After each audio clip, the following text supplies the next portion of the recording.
Welcome, everybody, to the 12th, and we do this once a month, so that means this is our 1 year anniversary of doing this podcast. I cannot believe it's already been a year. We are here at the Deserted Gamer podcast, episode number 12, the 1 year shindig. What is going on, Brian? Yeah, it's been a whole year since you forced me at gunpoint to join the podcast. Absolutely. And we still have a spanking grand total of 10 subscribers. And we love all 10 of them except for one, who is Devin. Yeah, you know, that guy. That homeless man that we let on the podcast. Anyways, and you know he's watching, so of course he's gonna hear send this us. and be What's gonna happen is he's gonna watch this like 2 days after it gets uploaded, and he's gonna send in our like group chat that we have, just like, why would you guys talk about me like that? Yep, as usual. He's gonna say like, I'm just trying to enjoy my podcast while I clean my house, and here I am getting accused of being homeless again, and here we are. But anyway, Brian, you texted me last week or whatever, and you said that you were a little heated about some Nintendo Switch related stuff. So why don't you go ahead and elaborate on that? Well, Andrew, it is it mixes together two of the recurring topics that we have on here, which are on this podcast, are Nintendo and trails. Recently, man, do we know how to talk about anything else? The answer is no. But anyway. Recently, like I mentioned actually in the last episode, how Falcom is doing this huge push to get all of the Trails games localized, and there was going to be this year that they were going to have 4 games released to finally catch us up. Well, one is a new release; it's the first ever worldwide release with Falcom, which is huge. And it was going to be 4 games this year, and we'd finally be caught up with Japanese releases. With Trails Beyond the Horizon, which is going to be the last game released this year, announced to be released sometime in the fall. Never gave an official release date, but it just fall 2025. And it was announced recently that the release date was going to be moved back to January 2026, which I'm of two minds on, because one, it's bad because the Falcom shareholder meeting, which is where like basically all the Falcom news comes out, is like they give this presentation of all this stuff they're working on and the stuff they're going to release in like the following year. And they take a show like screenshots of the game and stuff. And the next Trails game, there's definitely going to be spoilers in those screenshots because of the way Trails works. They're not going to be able to get away with like showing anything that's not a spoiler, really, especially from what I've heard from this last game. So that sucks. So like people are gonna have to be dodging spoilers for another month, which really sucks.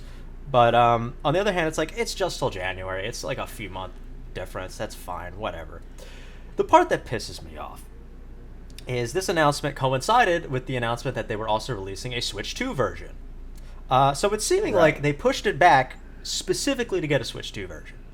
Now, the thing that I've been hearing is some people are saying, well, the release date originally was really close to the Trails in the Sky, like the first Trails game, the remake, which is the worldwide release that is coming out actually on my birthday, September 19th.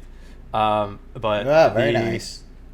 So people were like, oh, maybe they wanted to push it back so it didn't like compete with itself, But the issue with that theory is, like, they know when the release date's going to be. I'm pretty sure Falcom, like, it was already announced that it was going to be pretty much like early fall, late summer, a release date for that. And Falcom, again, this is, even though it's 2 different companies with these localizations, they're going to, if NIS tried to say, oh, we want Horizon in like October or something, I'm pretty sure Falcom would be like, we don't want that near Trails in the Sky first chapter remake, if that was a big issue. And the Horizon was announced like way later than Sky the First's release date. So it's seeming like it's just for the Switch 2 version, which, first off, who cares? But secondly, Yeah, the part that really pisses me off about it is that it is a fucking game key card. That's the part that really gets me. And there's the rub. There's the rub. Yeah, there we got it. We got there, folks. It has been 5 minutes, 5.5 minutes, and we have said the phrase game key card. I hate the game key cards. It's like, what is it? Like 90% of all third-party games released are game key cards. I think like the only one is Cyberpunk, which is surprising. Because you think that would be the one that wouldn't. It's right.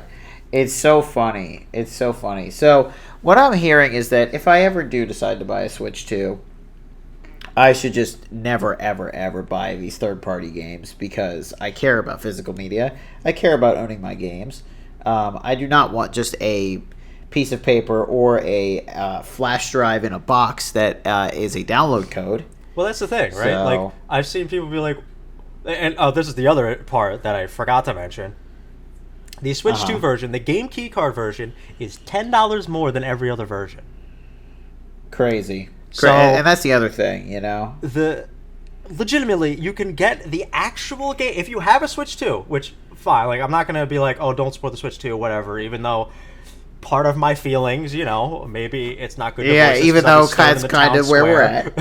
Even though it's kind of where we're at. I kind of want to. I kind of want to see it crash and burn a little bit. Give it a little Wii U era, so Nintendo gets their shit back together. No, I would love it if this was because here's the thing, man. I wanted to mention this. The Wii U is great. Like Wii U era was great for Nintendo fans because they were like giving you free games. Like remember like when Mario Kart 8 came out and they were like, yeah, guys, if you buy Mario Kart 8, like we'll give you a download of Wind Waker HD, like just for free. Like that is, they would never, ever, ever, ever do that right now because they have such a big head about tutorial. themselves. You have to pay for that shit. Right, right. Their head got so big, and this is like every company does this. Like Sony had the PS2, and then they got a big head with the PS3, Xbox 360. Look at how bad the Xbox One was, and then now Nintendo, and it's like. Y'all got a big head with the Wii. The Wii U was a failure. Then you got it back together with the Switch, and now you're got a big head again. You know? And the issue with the Switch, and I kind of mentioned this in the last episode, is that it's not going to make a huge dent because people are just going to buy the Nintendo console, you know, because it's the one that has Mario on it. Like, not a lot of... Yes. There's, because people who are clued in are not, like, the majority of people who play on the Switch. Right, of course. And it's just you know, the parent who wants to buy the Nintendo console for the kids so they can play Mario. Right, like that's completely fine. But yeah, part of me kind of wants to see it do a little poorly. So Nintendo's like, hey, maybe we gotta get our act together a little bit. Maybe we gotta re-examine what we're doing. And you know that might sound harsh, but I honestly think that is the only way that's gonna get them to change at this point. Regardless, though, if you have a Nintendo Switch 2, I'm not one of those people who's like, wow, well, you're just buying this, you sheeple. No tea, no shade. Right? Like no tea, no shade, but we ain't buying it. No tea, no shade though. It's like you can buy it, it's cool. I'll probably get it when they have like a mainline Zelda game release only for that system. Right? Like you know what my thought was? Yesterday with when I'll pull the trigger. When they pull Nintendo Switch Online, like the retro games for the Switch 1, I will probably buy a Switch 2 because I really like that feature and it's really helpful for the YouTube channel because, you know, it's easy to record off of it. Like you get the games looking pristine and you can use the old controllers that they sell for them. Yeah, and stuff. That one has the game. I really like it. Yeah. And I know the Switch 2's got the GameCube, but once they fully pull the plug on running that on the Switch 1, then I'll buy a Switch 2. Yeah. But otherwise, dude, I'm so down to be a generation behind. Like, I've bought more Switch 1 games in 2025 than, like, any other year. And I'm like, oh my god, like, Mario Odyssey's, like, $30 on eBay right now. Like, I'm in, dude, because I never wanted to pay $60 for all these games. And I just got Mario and Sonic at the Olympic Games 2020 for, like, $30. And I'm like, dude, this is great. All these Switch 1 games are, like...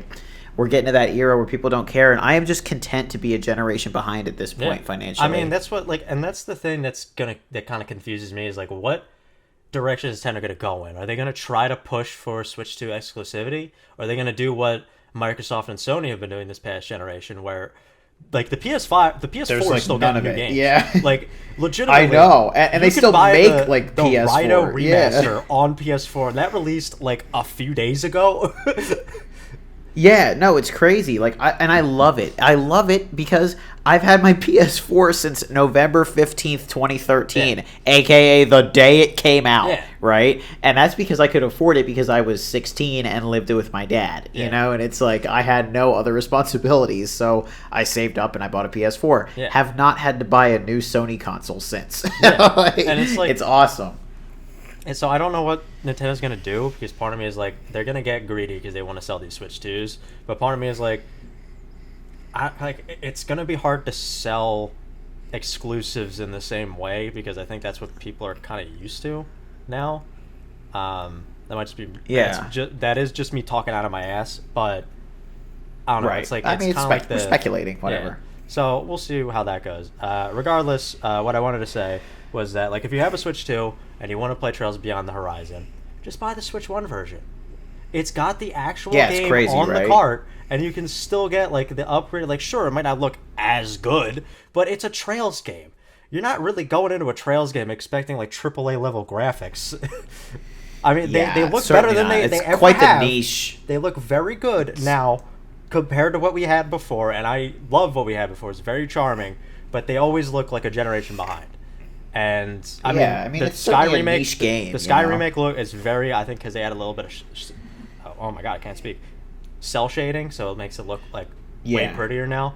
But still, point is, just play the Switch. Just get the Switch 1 version. It's $10 cheaper. You have the game on the cartridge, so you can play it. And trust me, if you want to play a Trails game in the future, and you want to play this game in the future, like years down the line, and you're like, oh shit, I got the game card version on Switch 2 and I want to play Trails Beyond the Horizon, you're not going to be able to find a physical copy for cheap. Trust me, I've seen people be like, oh, I want to get the PS4 version of Trails from Zero, but it's like mad expensive now, and that game released only a few years ago, the Western version. Yeah. But still, like, that's the... Dude, I know. Some games can be like that, where you... they come out and like you wait, you think, oh, I'll wait a bit, I don't really need it right now, and then ends up being a rare game. For me, that was classically, and I think I've talked about it on here before, the Devil's Third. Yeah. That was on Wii U. I was like, I was like kind of interested in it because like I knew the background of the guy who made it, and it came out like within a few days. It was like it was like known that there were only 400 copies of the game in the United States, and I was like, fuck. Oh man. And then but then they made more, and it's still a really rare, it's like the most expensive, just like not like limited edition or anything, or it's like the most expensive, like just vanilla Wii U game, and it's I want it because I want to play as Ruples Pooples, but anyway. So man, the Switch 2, it's so funny because neither of us own one, and we always talk about how we don't plan on getting one, yet we still find ways to talk about it every month. I know it makes it sound like kind of like bitter, like oh, get over it. And it's like, I want to see Nintendo succeed, and I want to see the game industry not go in this direction. Right, like it's going in a direction. It's important for us to voice that too. It's important for us to get our concerns out there because typically, Brian, like you were saying, that we're not like the common, like we're more into games than the most majority of people, and you want the voice of people like us who like really care about video games to be out there and like show that there are still people who want a true form of physical media, not a flash drive with a download code on it, and it's like, and we're not like the voices of authority or anything. We're two guys who make videos on YouTube. Of course, like, but still, I mean, it's like, it's just good to get it out there. Yeah, and we want to see the Switch do well because we both like the Switch 1, and we want to see the Switch 2 kind of continue that, not go in a very terrible direction, especially for the industry as a whole, and especially because now with Nintendo raising their prices, I don't know if you saw this. What's up? Outer Worlds 2 I was literally going to bring it up. Yeah. I was like, yo, did you see that this game that jerks itself off about being anti-capitalist is now an $80 game? Yeah, it's an $80 game that doesn't have the disc. Is it a piece of paper in a box? I'm pretty sure. I love that, like, any like big wig CEO who thought that was a viable solution. It's like, well, give those physical media dipshits what they want. Just put the piece of paper in a box so they can put it on their stupid shelves. Bro, I'm not doing that, because if somebody is over my house and they are looking at my games and they open up the Oddworld 2 case and they're like, where's the disc? And I have to explain to them what I purchased, I might as well just like, yeah. Where's the rope, the tall tree, and a chair? Yeah. I mean, like, seriously. And it's like, the thing that kind of stuff also gets me, like, not try out games that I would have tried otherwise. Like, it's the same. Yeah, of it's course. almost like the kind of like a similar thing to when people say, like, oh, and with me too, like, you go on Steam and you see something that you were kind of interested in, but you weren't like, oh, I'd paid for this at full price. It's like $10, and you're like, oh yeah, I'll try it out. Yeah. It's like the same thing, but the opposite for me, where like, if I see something that I'm like, yeah, I think I could try that. I kind of want to see what that's like. But it's not like a deep, like, oh, I need to play this. And it doesn't have, it's just like the download code in the box, or it doesn't have any physical version at all. I'm not buying it. Like, that happened to me with Black Myth Wukong, where I saw a bunch of people playing it. I was like, I mean, it looks interesting. It looks kind of fun. I do like Souls-like, so maybe I'll give it a shot. Yeah. And then I saw they didn't have a physical version. It was just the download code in the box. And I was like, there is no physical version at all? Nothing? I think they said they might be trying to make them now, but like when they first released, because it's like an indie company or something, they didn't. Which is fine. Like, for an indie company and stuff, I'm not trying to put more expectations on them, but still, of course. Like, and I mean, that's like with like PC gaming. It's like, what do you expect? Yeah, it's like. But do you expect to get a fucking a physical copy of American Truck Simulator? No. Yes, I do, Andrew. I mean, I would love one, but the DLCs like they used to do for like. Do you remember like how Final Fantasy 11, all the expansions on the PS2 have their own discs? Yeah, of course. I want that for all the expansions for Truck Simulator. I would love to have a shelf. Okay, like, honestly, I would love to have a shelf where the first game on the shelf is the base Truck Simulator game, and then it's just the fucking 50 states that are like all the expansions.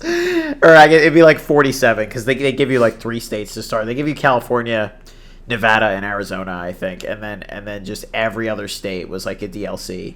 And they're still going. I mean, they're still going, but they're moving east, and they're like, when I last played it, like, I think like Kansas was like brand new, but I know they've done Arkansas, and I think they were even starting to do Iowa, and like really getting into the Midwest now and stuff. And it's such an awesome game to follow, because you see this dev team just loves it, and I believe it's the guys who did like the Euro Truck Simulator games, and they just did American. But so that means it's like a European company, and they actually post videos of like these like Swedish dudes like going, or I think Polish or Swedish something, like going to the US and like studying like Utah to make the Utah DLC. Like, it is so awesome.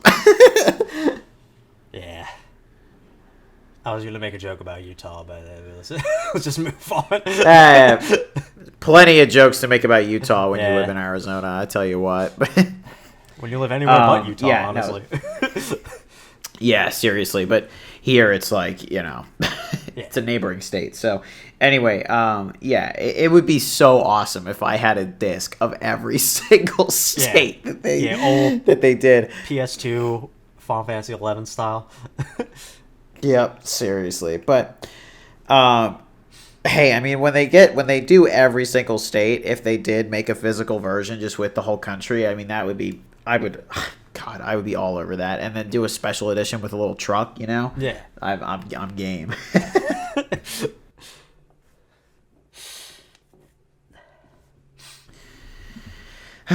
Yeah, so so I'm just coming anyways, down from physical my media is it's all good. Physical media is important, but I don't know about you. I have a decent sized Steam library. I think I have over 100 games on Steam, but that's kind of I've had Steam since 2011. Like, I got Steam when Portal 2 was like pretty new, right? Yeah. So I've had Steam for a long time. I have a decent amount of games on it, but I know people have like thousands upon thousands of games on Steam, but for me, a lot of it is Steam is, for indie games that, can't get physical really at all, so who cares? Might as well just play it on PC. Yeah. Or if there is a game with like a PC port that is on console that goes on a really cheap sale. Like that is how I played Detroit Become Human on PC. And the PC I had could barely even run the damn thing. Everything looked like a freaking JPEG. But I was like I loved the game. I love that game so much. Yeah. And but I played it digitally because I think I got it for like $10, Yeah. For me, it's a lot of my Steam games are either games that are just on PC, like I can't really get like Portal, or well, not Portal, but you know what I mean, like right, like games that are and just Portal on PC. is just like, even though Portal is on console, you're supposed to play that on PC. Or like it's a Valve game. Yeah. Like what the hell, Or like games that I bought for PC thinking they weren't going to get a console port, and then they did get a console port, like Persona 4 Golden. Oh yeah, big time. I hear you. And then Trails games, because I try to basically get every single English version that I possibly can, which is like half my library is Falcom games. It's Trails and East. But yeah, half my library is American Truck Simulator. And there's no shame in that. It's a good and a lot of the collections. The other thing too, again, we talk about ease of recording for YouTube. I mean, dude, half of my Steam library or my Steam purchases this past year have all been like compilations. And you bought me the Castlevania collection, and it's like, yeah, that's awesome. I have all these Castlevania games that I can just fire up OBS and just screen record, like epic, Yeah, I do like, and this might be just a weird thing for me. Maybe because I'm just used to the like Elgato capture card more, but like OBS, I'm still not fully used to. Like when I did the, I think it was my Trails ranking video. I recorded, for footage. I recorded the prologue for the first Trails in the Sky, and I didn't realize that I was recording my mic as well, which was fine because I just cut the sound anyway, and music in and stuff. Yeah. But I was like listening to it back, and I was like, "Can I hear coughing?" And I was like, "Oh shit, it's picking up my voice." It's me. Yeah. I'll tell you this. It's so funny because it's my most viewed video. My footage for Mega Man X2 has like my girlfriend like yelling at like The Amazing Race, like a reality show. Like it has her like reacting to The Amazing Race in the background because I was playing it like pretty close to where, like in the room, pretty close to where she was. And so you can hear her like talking about The Amazing Race in the background of my Mega Man X2 footage. But like you said, I only need the video portion of that, so I didn't have to replay the game. And I mean, I would anyway, but it is funny. Like we used it a lot on this podcast, and I use it. It's my Kingdom Hearts 2 like kind of B-roll footage that I have. The camera remembered stuff. And there's a part in that towards the end where it's like a really infamous. It's the white hallway. That's like an infamous part of the game because it's like legitimately one of the most. It's the most difficult like normal encounter in the game. Right. And in that footage, you can see me scrolling through the ability menu because I am raging about dying at one part because there's an ability in that game called Once More, which means if you're in a combo and you have more than 1 HP when you're put in that combo, you're not gonna die unless you get put into a second combo. So typically that means as long as you don't touch anything and you don't hit the ground while you're still getting hit, you're fine. And it's like so it's me ranting about that ability, not going through. And hold on 1 second, I'm gonna stop my recording for a bit. I'm getting a phone call. Give me 1 second. Okay, epic. What were we just talking about? I was talking about me. I actually don't remember. What was I talking about? Neither of us remember. Great podcasting, We've been doing this for a year. Dude. We're just here doing a really good show. I legit can't remember it hasn't even been like 5 we minutes. we were talking about like indie games. We were talking about like indie games and and like compilations and I was meaning to ask you. You were talking about OBS. Oh yeah, I was talking about raging about footage, right? Yeah. I use OBS for everything. Mm-hmm. I never really I tried out the Elgato capture thing, but it just I just didn't feel like learning it, and I just use everything on OBS. But the you just What? hit record. That's it. You just put No, whatever no. category it is, and you hit record, and then it records. I know. But here's the thing: I'm so familiar with OBS because not even for recording YouTube channel stuff, but also like all the way back to when me and Tim would stream together. Yeah. Like, you know, we would use OBS and everything. So I am just so outrageously familiar with OBS. So I'm like, I don't need another program. And the other thing is, like, I don't know, on the Elgato one, can you screen capture? Like, can you screen record? Because OBS is way more versatile then. So, like, of course, I'm just going to use it. Like, do you mean? Okay, so you mean like recording? Could I record off my screen? PC? Yeah. Yeah. Actually, don't know. I think you just need the Elgato plugged in, but I've never tried. Because that. like, you know, when I throw in like a SpongeBob clip, or like I threw in a clip from what's it called, Lazy Town or whatever. Yeah. I threw in the "You Are a Pirate" song Yeah. in my Mario Party video. I record that. I find the from YouTube Lazy video Town? and Yeah. Yarhar Fiddly Dee, being a pirate is alright with me. I just remember but that as like anyway. an early 2000s meme, like, you know, around the era of like All Your Yes. Base Are Belong to Us and the Yes. Caramel Dancing. Yes, of course. Yeah. But anyway, I find the YouTube videos and then I just screen cap them, and then I have my like 30-second clip. That way I don't have to like download a video or like do anything. You know, I just screen record the part I need, and that's then I have what I it. do that with OBS too, but like for just But like, so you're using two programs. Then you're using Elgato's capture program and OBS. Like, when I why need not to just screen use record, OBS I with the use OBS. Elgato? because But why not just use OBS for everything then? why would I do extra steps? All you do for the Elgato, Are you talking about? right? Like, Uh-huh. you plug in your Elgato, you start up the software, you put what game it is and when you want to title the footage, so it titles the file for you, and folder or whatever. And then you just hit record. And then You do that with OBS as well, though. I understand that, but like if my Elgato is plugged in, right? If I'm getting the footage, if I'm like the footage is being fed through my laptop through the Elgato, the capture card, Right. whatever the hell it's called. By that point, it's coming out on the Elgato software. By that point, all I have to do is hit the red button instead of opening up OBS, putting it on my screen, setting the sources and all that, and then recording that. That's like way extra step because I'm never gonna have to do something else to record on my screen when I'm just getting game footage on like my PlayStation. You know? Yeah, but I don't know. I feel like that you're making like- OBS sound more complicated No, than it's it is. not. I'm not trying to make OBS sound more complicated. OBS is fine if I'm trying to record off of my laptop screen or my computer screen. But when it's already grabbing it's essentially like using OBS to record off of the Elgato software from your capture card is like recording with my phone. It's like recording my monitor. Wait. Here's what it is. You're misunderstanding me. I am not screen capping the Elgato software with OBS. I am using the Elgato just as the source. Okay. On OBS. All right. That's a little better. I was about to say, like, Yeah, why are you, no, like, no. You're like nesting this. No, fuck no, because that would be terrible. That would compress the footage like crazy. Yeah, no, okay. I'm not doing that. Yeah, but like even then, like, and that would make two the files. Elgato, That would be nuts. I just think the Elgato software is just slightly less, like, it's just slightly less steps.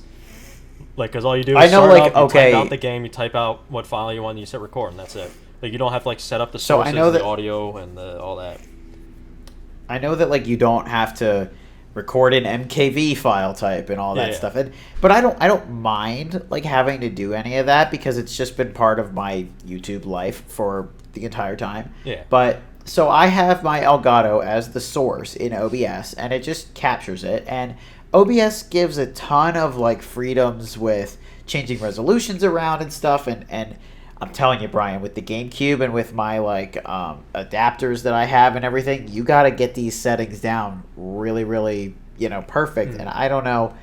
I just know OBS so much better that it is simpler for me to use OBS to just record with the Elgato. I think. And also, when it comes to games, I swap games out constantly. Like, when I'm playing games, on, a Saturday, I will play, a bunch of different games and just send them. I send all my recordings to a folder just called gameplay, and then I organize it later instead of having to, type in the name of the game every single time. You know what I mean?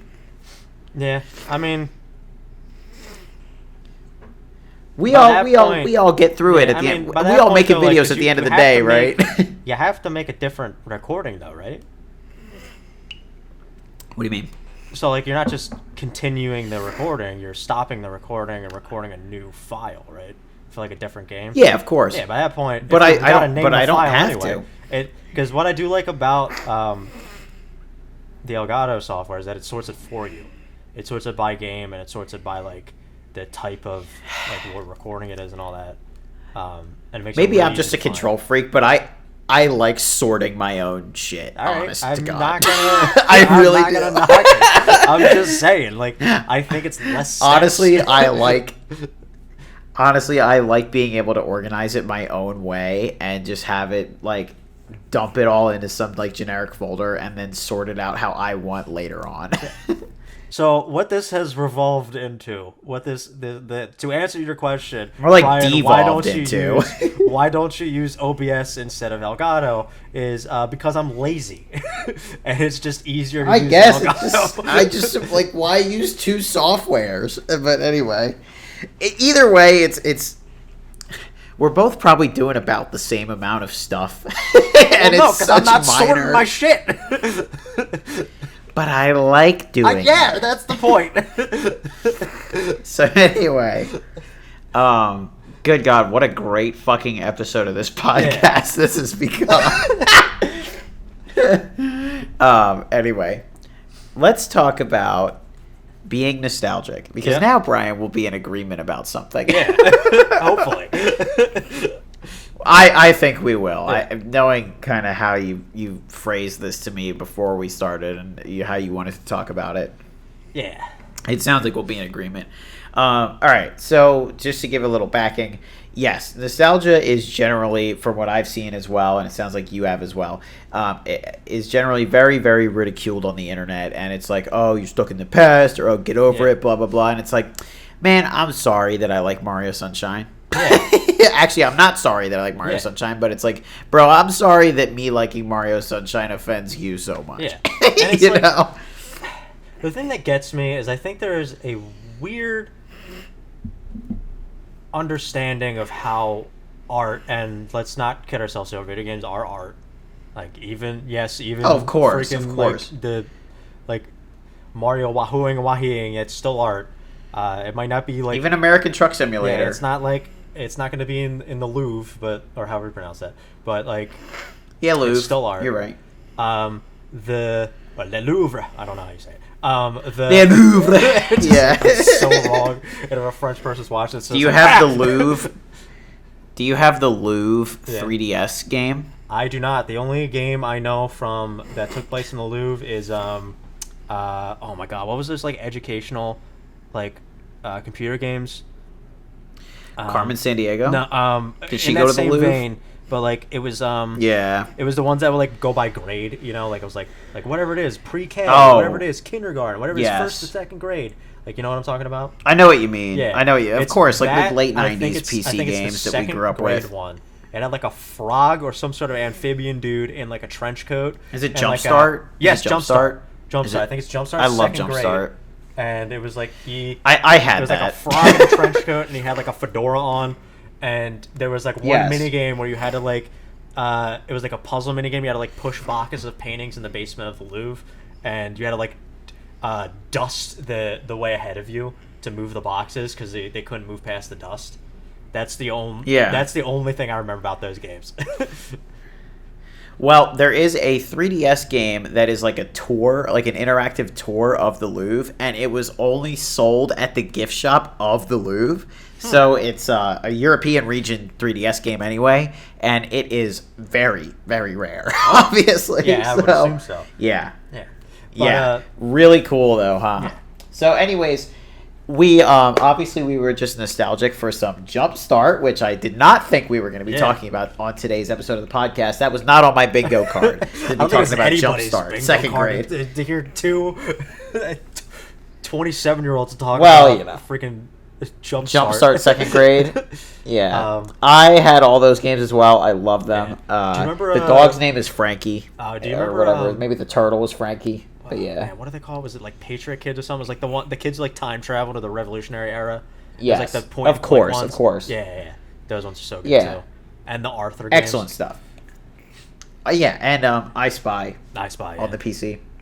Dude. Yeah. So anyway, putt and all that stuff. Yeah. So we had those, and obviously there's nostalgia is so fascinating because you can be nostalgic for like any era. Like that is like the earliest games I played. Like that is like before I even owned my GameCube. I was playing Jumpstart second grade, and then but then I'm also very nostalgic for when I was like 15 playing Call of Duty, and then I'm also nostalgic for when I was playing Persona 5 in college. It's like it's so different, the levels of nostalgia that you can feel, and I think that it's just it's not. I really don't agree with the fact that people say, or I don't agree with the opinion when people say that it's like you're stuck in the past or it's like unhealthy or blah blah blah, and it's like, no, it's good to. I think it's really good to appreciate where you came from and to appreciate like your past, and to it's all I'm doing is just having an appreciation for it, and that's what my whole YouTube channel really is like appreciating what I grew up with. And it's like I am so happy that I was fortunate enough to grow up with Mario Sunshine. I mean, people have way worse childhoods, like I'm very glad that I had that. Yeah, and it's like, and it goes back to the point that I was trying to make before we got on the whole Jumpstart tangent. But like, because as one does. Yeah, video games are art, and there's like this weird idea that you have to view art objectively, or at least like video games and entertainment, which are forms of media that double as both art and entertainment, like try to view them objectively. Like you always hear people say like, oh, or not always, but you'll sometimes hear people say like, oh, I'd give this game, like subjectively I'd give it like a 9 out of 10, but objectively I'd give it a 7 out of 10. It's like, no, right? There's no objectively, right? Like there's no objective. The objective truths of a video game are shit like, does it have music? Does it work? Does it have glitches? Right. It's that kind of stuff, right? You can't say just pure fact. Yeah, you can't like sure, you can say a game is quote unquote objectively bad because it doesn't work. Like if it legitimately doesn't work, if it legitimately doesn't play, then you can probably say a game is objectively bad. If it plays though, which I think is what most people are contending with, you can't really use objective. It's all subjective. What the music sounds like to you, what the gameplay is like, because the gameplay could be very good to a lot of people, and the gameplay could also be not somebody else's thing, or the story could be very good, or the story could be not somebody else's thing, right? Like, sure, you can think about that too. Yeah, go ahead, keep going. I was like, you can think about it in like formulas and stuff. Like, if you look at a story, is it objectively good in the sense that does it work? Is it trying to do the things that it's trying to do? Sure, fine. But anytime you talk about whether or not the story, you hear people talk about whether or not the story is good or bad, that is completely subjective. You can't say, like I don't like the story of Final Fantasy 16. I think it's not very well written. I think it's paced very poorly. Right. I think the characters aren't that interesting, and I think the story itself feels really segmented, like it was written by writers who did not communicate with each other properly enough. Yeah. But a lot of people have played that game, and they got really emotionally attached to the characters. They love the story, and I'm not gonna sit here and say my opinion is the objective truth, or that their opinion is the objective truth, because it's not. It's subjective, and that's the case with any art. And I think that's where nostalgia comes into play. Is a lot of people try to push this idea of we have to view video games objectively, which again, as I just said, is a futile effort because you can't do that. It's like physically impossible. Right. So they try to do the things like, you always hear people say like, oh, you just like when people talk about like Zelda, right? They go like, oh, you just like Ocarina of Time or Wind Waker more than, I don't know, Breath of the Wild because you're blinded by nostalgia. No, I just like the game more. Right. Like that's the game. And well, that's for me. It's the liking Mario Sunshine more than Galaxy. Yeah. Or 64 even. And that's crazy because Galaxy is just objectively the best game. I'm kidding. Right. You just hypocrite the fuck out of it. Just like God, that would have been so funny. Oh my God. The reason I didn't finish that joke is because I couldn't keep it. It's too funny coming out of your mouth. Yeah. No, it's you can't even say it with a straight face. That was so funny. Which obviously is wrong because it's objectively worse. But yeah, like, and that being said, I do love Mario Galaxy. Yeah. Like no cap. Like I love that game, but I just like Sunshine more. Yeah, and it's like, and it's okay because I like games that are objectively worse than games that are objectively better too. No, I'm kidding. But it's like, people view nostalgia as like a bad thing, but to me, like when you look at video games as art, which again they are, I don't think that's like, people debate that, but I truly believe that video games are art. And sure, you can make some arguments that like the microtransaction riddled like EA FIFA is is that on the same level of art as like your niche indie game that like is super artistic.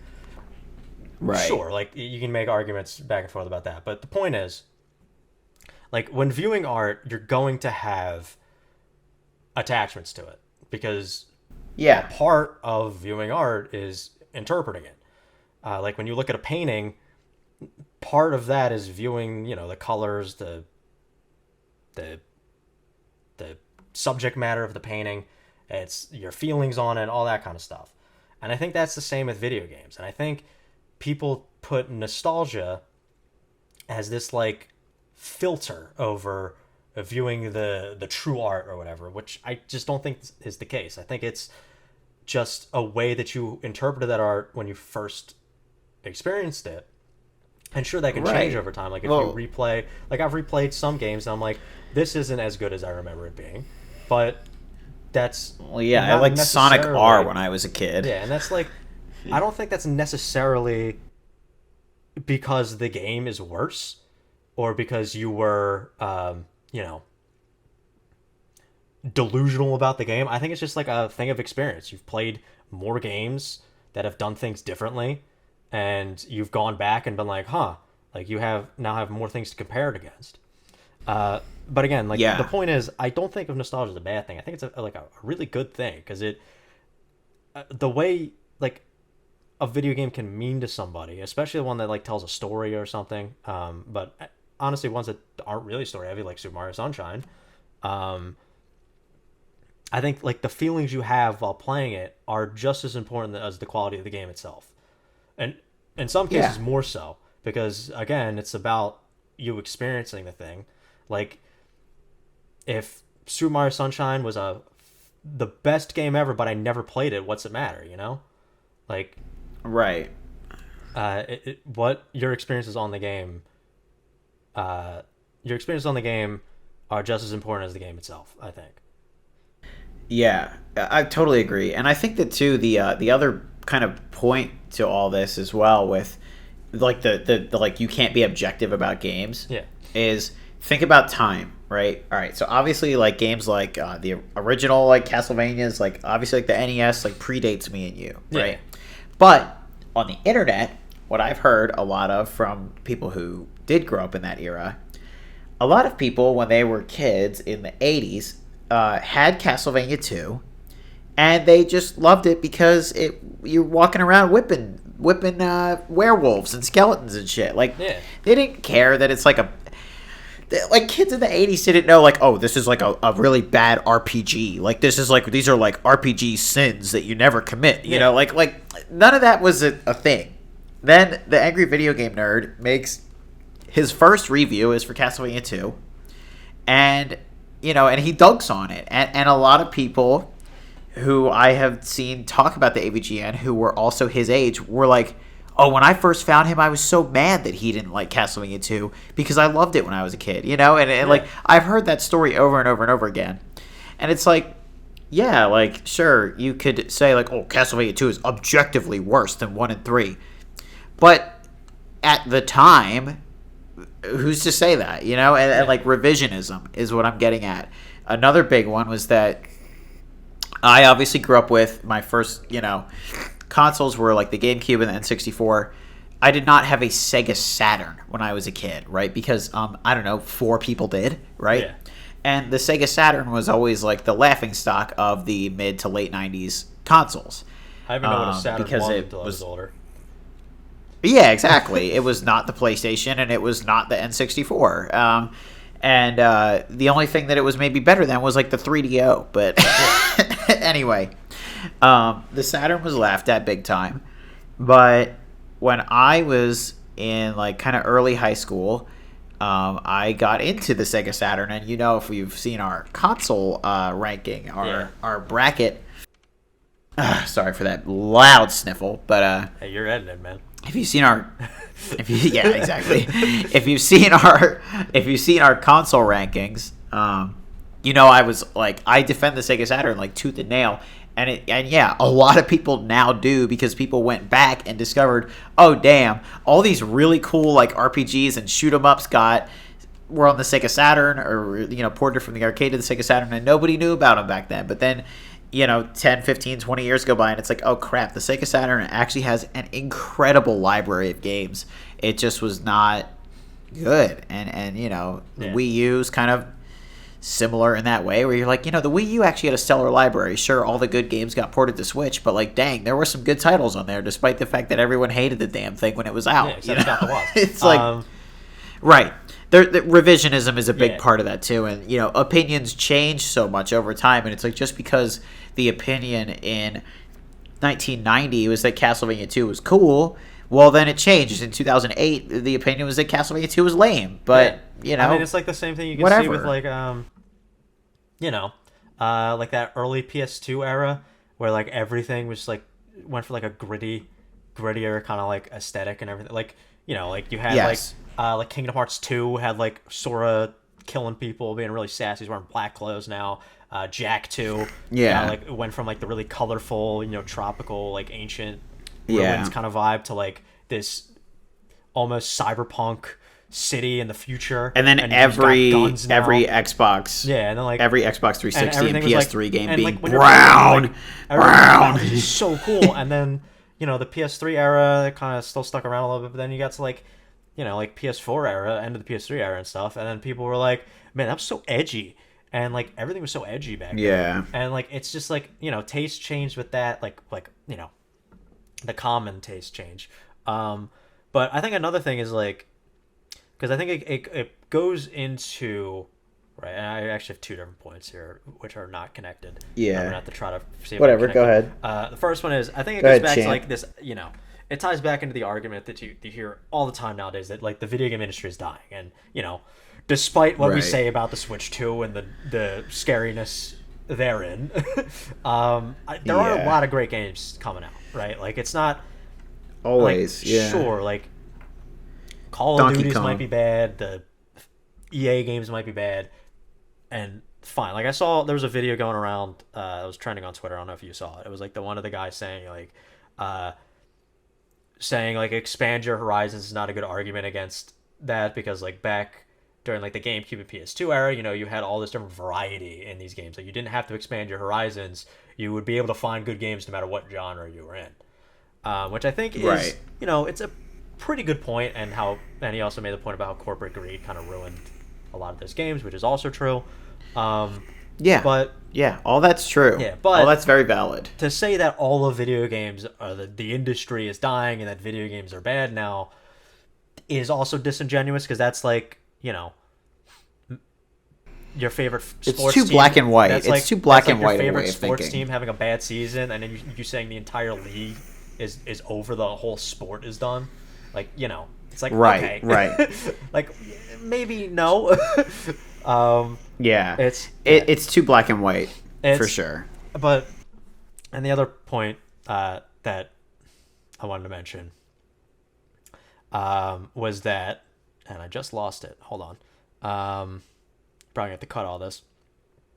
Why don't you go find it, man? Yeah, sorry. It's all good. Anyways, thank you so much for tuning into this episode of the that long ass pause and then just end it. Oh God. Oh yeah. The other point I wanted to make was, like, I also think, like, part of it is, you know, like, people order our patties. Yeah, people order our patties. They aren't they get so used to, like, playing a certain, you know, not really genre, but, like, era of games, you know? And I think some people get, like, too lost in the weeds, and then when they play other things from, like, back then, they're like, oh, holy shit, this is actually really good. Yeah. I also think that kind of plays into it sometimes, like, especially into that whole thing of, like, you know, like, there's a much more push to say, like, oh, older games were better, and it's like, some of them weren't, yeah, for sure. Like, one of the big points you could put is that the whole game came on the disc, and there, you know, the game was on the disc instead of on a game key card. Or on 4 discs if you're playing Lost Odyssey. Yeah, or on 4 discs. But, like, I do think sometimes, you know, people go, like, because there is still good games coming out now. Like, I think it's disingenuous to say that newer games just are insurmountably worse, or, like, I have a very funny story about this. Yeah. All right. My sister and I had a little tradition where after Christmas we would go to, like, the local mall in our town. And when I say tradition, I mean we did this 2 years back to back. All right. Because then shortly after that I went to college. So anyway, after Christmas you get, you know, Christmas money, whatever. Yeah. We would go to the local mall. And the most important thing for me was that there was a little retro game store in the local mall. And me and my sister and what are now both exes of ours were there. And my sister's ex was a very interesting human being, to put it in a way that I can say on the internet. Was he the one that I met? No. The one that you met is her husband now. All right. So my sister and her boyfriend at the time, and me and my girlfriend at the time, we would go to the mall local to us after Christmas, and there was this, like, crappy chain Italian restaurant in there, but my sister and I were very nostalgic for it, and so we would like to go there and get some mediocre tortellinis, and then go to several stores in the mall. And for me, like I said, the most important was the retro game store. So the whole point of all this is that my sister's ex was there, and he was buying a Sega Genesis. This was a day where he was the big spender and not me, which is rare when it comes to retro games. I bought a few games. I remember I bought some, like, PS3 games, but he was buying he's making a big purchase. He bought a Sega Genesis that they had and a couple games, and just getting himself set up to play some Sonic 2, I guess, right? And he's there, and there's this dude. There's this, like, older dude there, and he's talking to us and stuff. And also, I'll add that my sister's ex was piss drunk at this time too, because that would help. He had quite a bit of wine at the Italian restaurant. Okay, and he's very drunk at this in the mall buying the Sega Genesis, which, you know, best time to spend money is when you're drunk. But anyway, this older dude is there, and he is buying. Somehow the mall had, like, an Atari 400, like one of, like, the old Atari computers. Oh, right? Yeah. Pretty cool that somebody traded that into this, like, little rinky-dink retro shop in a mall of all places. Yeah. Right? Well, if they traded in a game like, shop, it does not seem... got 5 nickels and a Costco rewards yeah card. And you're like, why the Costco? Yeah, well, affiliated with them? And like, no, that's mine, and then I'm just giving it away. Yeah. Shit, man, Costco membership's worth like $60. So I mean, That's pretty good. But anyway, I'd sell an Atari 400 for a Costco membership. But so this older dude was buying an Atari 400 there, which, like, hey, like I said, that kind of stuff really predates me, but I can appreciate someone who is into old computers. I do think that they're kind of an anomaly these days. Real quick, can you believe that they made 2,000? Oh, they made 400 of them? Can you believe they made 2,200 more consoles before the Atari 2600? That's insane. I know, right? It is pretty wild, how they cranked all those out. Like, it was like more than one a day in the 70s, apparently. So, anyway, yeah, so he's buying that. Hey, if that is your thing, if that's a computer that you grew up with, like, sick, dude. That's cool that you found it in this rinky-dink shop in a dying mall. But anyway, that dude, though, was a massive douchebag because he was trying to talk to my sister's ex, and they were talking about games and stuff from, like, the 90s and everything, and my sister's ex would refer to the SNES as the SNES because it's, first of all, it's just fun to say that, right? It's fun to call it the SNES. Yeah. And every time he would call it the SNES, the Atari 400 guy would go, it's SNES. He would correct him, right? Yeah. And then the conversation shifted where my sister's ex said that his, like, favorite console of all time was the PS2, a worthy pick, obviously. And the Atari 400 guy said that was a terrible choice because any game made after the year 2000 was bad. That was the whole point of the whole story, was that line right there. I was bring it up later, but real quick, I legitimately thought you were going to be like, yeah, he said that his favorite console is the PS2, and then the Atari 400 guy said, it's actually pronounced PS2. Oh my god, that would be too funny. It's actually pronounced PS2, but the other one is SNES. Yeah. I like if you said that, and like because as soon as you said that, which this is very rare for me to be like this quick with something, but as soon as you said that, I was like the SNES thing, I was like, I should have fired back with, oh, I'm sorry. Anyway, my favorite console is the WII. The Wii. The WII. Actually, it's the WIIU, but anyway. But yeah, no, because like there's people like that who they get like, they get caught up in their kind of eras, like there's legitimately like one of the comments on my most recent video was somebody mentioning like it's surprising to see a top 10 JRPG list with something with no game in it that is from the 90s. Yeah, how you ain't got Chrono Trigger in there, dog? Because I haven't played Chrono Trigger yet. What? Yeah, I have not played Chrono Trigger yet. Have you really not? Have you really not, Brian? Yeah, no, I have not. It's on that and Chrono Cross. I'm gonna play it later on. I'm trying to get through. Later on, what? When we're fucking dead or what? No, play it, man. Like 8 fucking series to catch up on, dude. Do you have Chrono Trigger on Steam? Do you have a way to play it? I have Chrono Trigger on Steam, and I also have the PS1 version through the Final Fantasy Anthology collection. Chronicles. All right. Because I was gonna, if you didn't have it on Steam or had no way to play it, I was gonna gift it to you right this moment. I got it on Steam, and then I also have the physical disc with Final Fantasy 4 on the original PlayStation. I have both of those. I used to have the SNES cartridge. Yeah, I used to have the SNES cartridge. Sold that for like $250. And then I have Chrono Cross through PSN, but I also have the remaster on PS4, and I have that physical. Dude, all right. So I've never played Chrono Cross, but dude, that intro is hype. I always hear Chrono Cross music, and I'm like, dude, I feel like I'm gonna fuck with this game so hard. I know.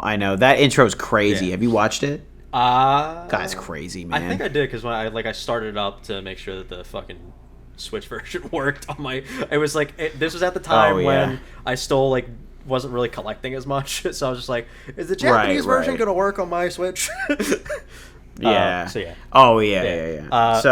Anyway, so that dude though, it's like I get it. Okay, you might only like your favorite. What's your favorite consoles? The NES. Cool, man. Good for you. But I think it is so wrong to say that any game made after 2000 is bad. Yeah. Just say you don't like. Just say like that you got out of gaming like in the late 90s or something. You know what I mean? Yeah. Like, well, gaming peaked at that's NAC, so with NAC 2. Yeah, obviously, but it's so close-minded to just say every single game made after the year 2000 is bad, and that dude genuinely believed that. I think, you know. And it's so weird to have those sort of because it's like there are things like again like we mentioned it, like my favorite console is probably the PS2 as well, right? And like there's so many great games on the PlayStation 2, but then there's also like things about the PlayStation 2 that I'm like, this thing in like a modern game would be better, like this specific aspect of it, right? Right. And it's just like certain aspects of games, like older games, like there's like a certain, you know, it's the PS2 jank, or like and that's like Oblivion. Yeah. Like with Oblivion's remaster, people were like, "Oh, I miss the jank," you know. Yeah. Well, I mean that adds to the charm, but. Like in some things, like I'm trying to go through the Grand Theft Auto series, because I've never played a Grand Theft Auto game, and I played Red Dead Redemption 1 and 2, and I love those games. But I didn't play GTA until I met my girlfriend, which is so funny because that's like the only game she would play is Grand Theft Auto 5. But I played through Grand Theft Auto 3 and Vice City, and as I was playing them, I was like, oh. This has, like, these games are good, but they have some serious PS2 jank. Like, in Grand Theft Auto 3, I don't know if you know this. When you get to certain points in the game, like, certain gangs become hostile to you. So if they're out in the street and you drive by them, they start shooting at you. I kid you not, this actually soft locks off certain aspects of the map. Like, certain areas of the map. Because, like, because they probably had to do it, The Mafia have shotguns. And a shotgun in Grand Theft Auto 3 is like the best gun in the game because it can legitimately explode a car with 2 shots. And you have no chance of getting out. You just die. They always walk in pairs of 2. So, 2 shotguns, 2 shots. It like soft locks certain parts of the map out from you. And then there's like legit a part in the game. Like, to be fair, once you move to like the second and third island, you rarely have to go back to the first island. But there is one mission where you have to get a Mafia car, and you have to go into the Mafia territory. You have to get this car back without it exploding, and one shot catches it on fire. So like it's like legitimately like it feels impossible. It's possible, and by the way, you're also under a time limit, which is like. A PS2 time limit is different from a time limit nowadays. A PS2 time limit is we give you enough time to do the thing that you need to do. Nothing else. There's no room for error.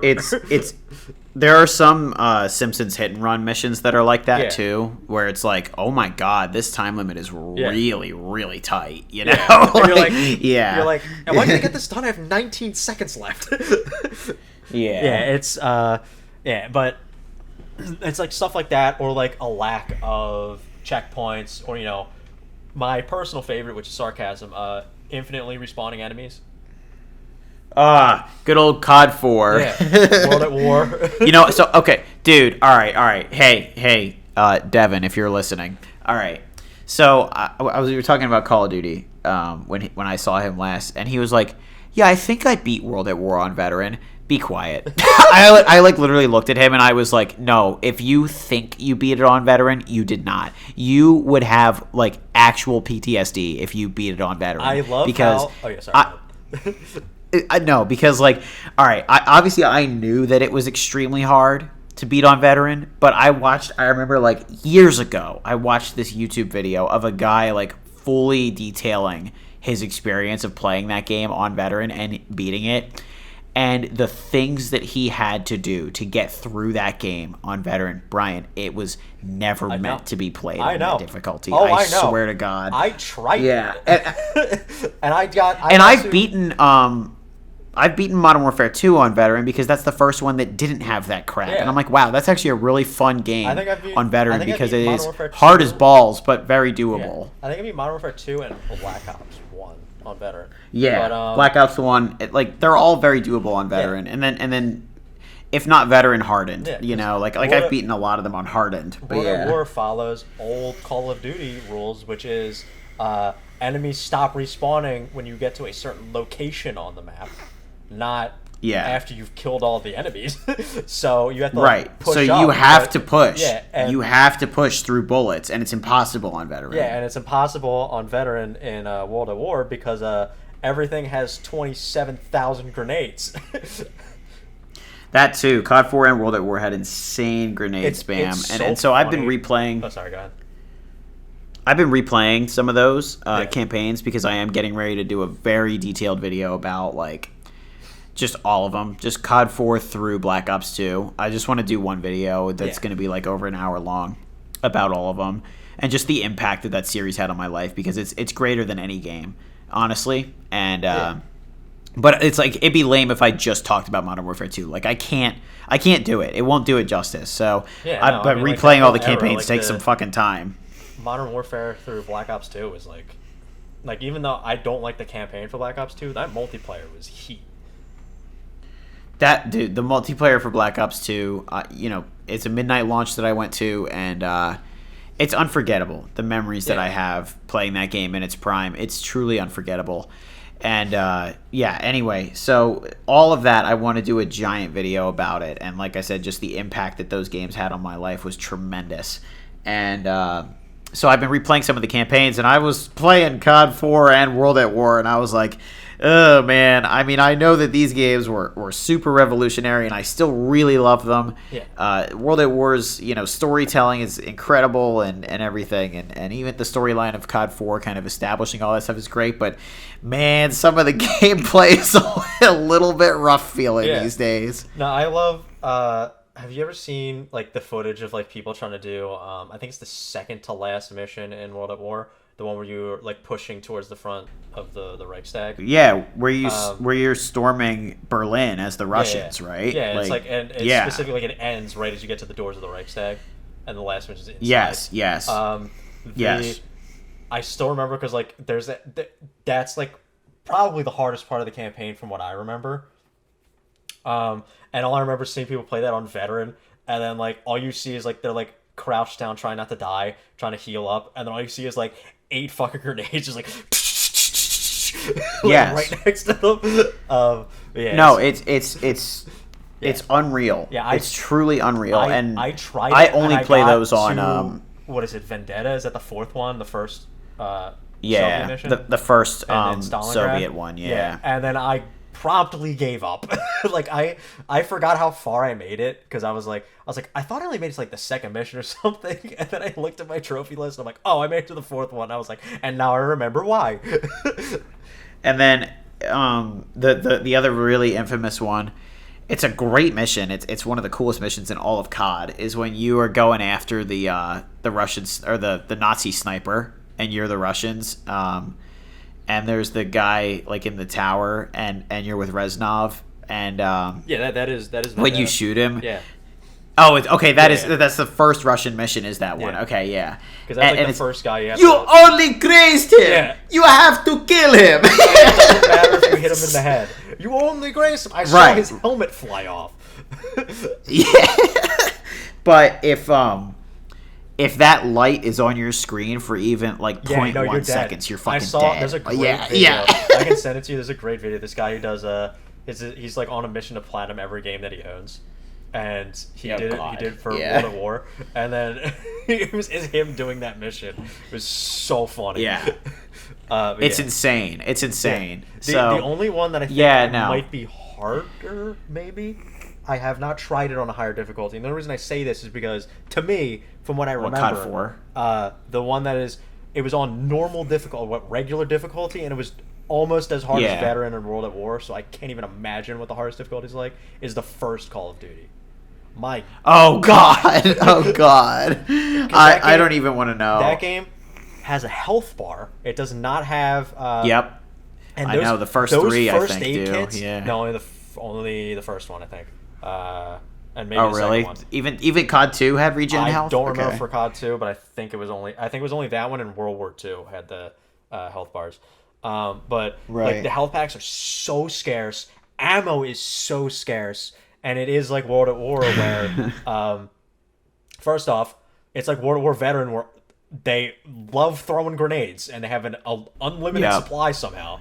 And then it is again, it's you have to push or the enemies don't stop spawning. Yeah. The one that I still remember, it's the first Soviet mission.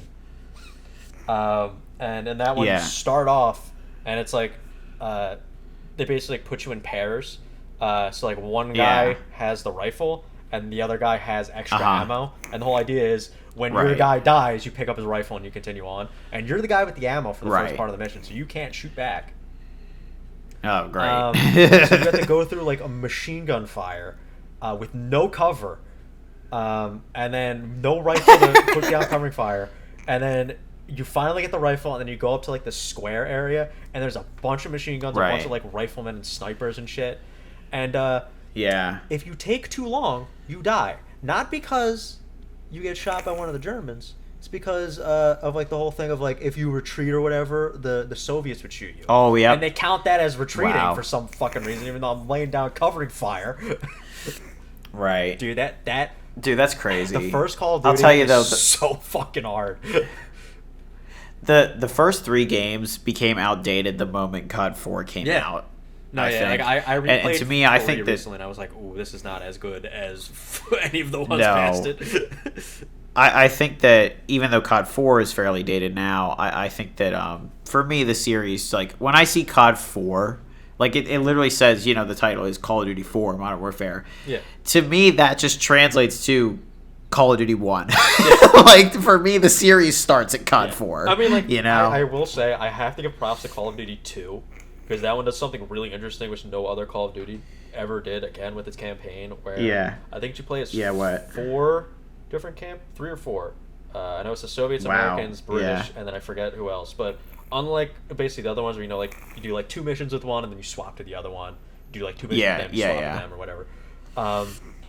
This one, they have campaigns, right? So I think you start out with the Soviets.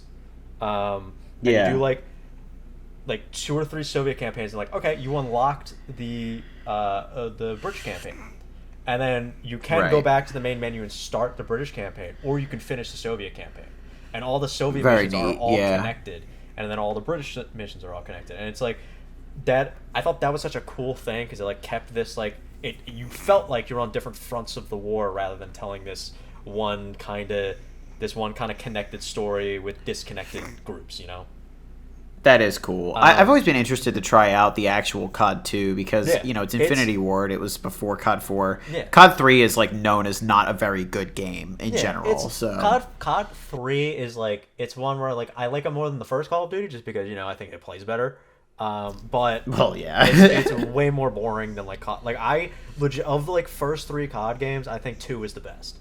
I just think it's like I think almost everybody would agree. Yeah. I think almost everybody would agree with that. Like I said, for me, I don't even really know because like this COD 4 is COD 1 to me, so I don't even really know. But that is just what I've heard. So, anyways, King, you wanna end it off there? Sure. That was good. I love talking about Call of Duty. I fucking love those games. All right. Thank you all so much for tuning in to this episode of the Deserted Gamer Podcast and for being here with us for our first year. Even if you've only tuned in for the first 3 minutes and clicked away, you're still part of the journey. All right, B-Dog, you got any final words? Don't support the game key cards. Nostalgia's okay. You don't feel shame for feeling nostalgia. It's a good thing. And, I don't know, play Trails or something. Or give COD 4 a try on veteran. Yeah, but or World at War a try on veteran if you really want to torture yourself.